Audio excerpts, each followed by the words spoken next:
Hello and welcome back to another video. In this problem, we're asked to compare the graphs of the functions f of x is equal to x to the fifth and g of x is equal to 5 to the x by graphing both functions in several viewing rectangles. Find all points of intersection of the graphs correct to one decimal place, and which function grows more rapidly when x is large. So we have the functions here in a graph represented on Desmos right here.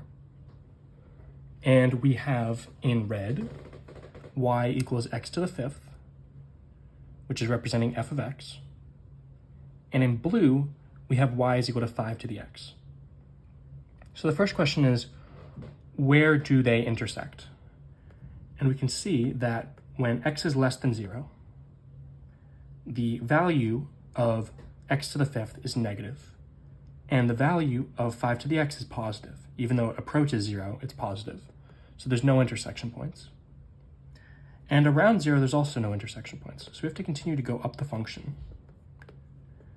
before they really start to intersect, before we see blue, the 5 to the x function, overtaking x to the fifth.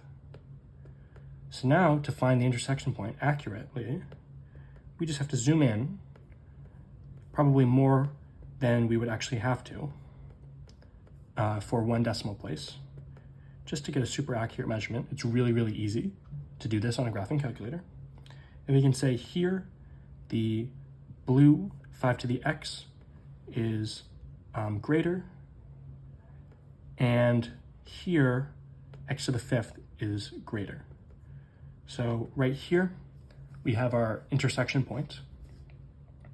X is equal to 1.765, roughly, and y, the x to the fifth and 5 to the x, are both, for these functions, roughly 17.125.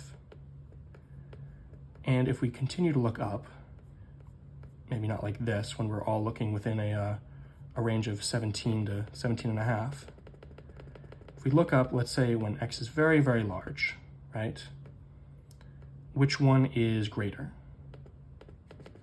Just make it way too large to actually matter. And then zoom in, because we can zoom in on these crazy numbers. We can see which one is greater and which one is less. And what we see here is that consistently, the blue function, y equals 5 to the x, is greater. And y equals x to the fifth lags behind.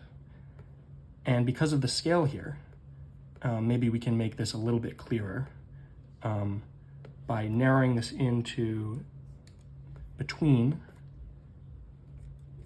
0 and 10, or I guess 0 and 19.